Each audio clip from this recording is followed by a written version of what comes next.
যাবে মধ্যমার কাছে সাত্বিক সকল ভাব সেইখানে আছে। যেতବେଳେ নাম যেতବେଳେ অন্তর্মুখী হব মধ্যমাକୁ প্রবেশ করিব সেতବେଳେ অষ্ট সাত্বিক ভাব প্রকট হব।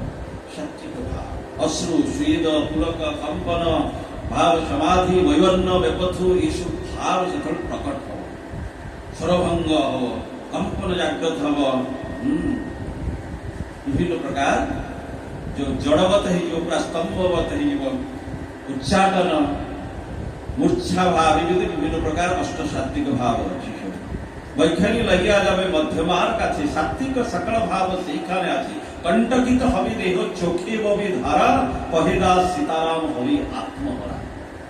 कौन करिवो ना कंटकित हब रोमांच जाग्रत हब। कंटकित हबि देह चोखे बबी धारा चक्षुरु अनर्गल अश्रुपात हब। कंटकित हबि देह चोखे बबी धारा कहि सीताराम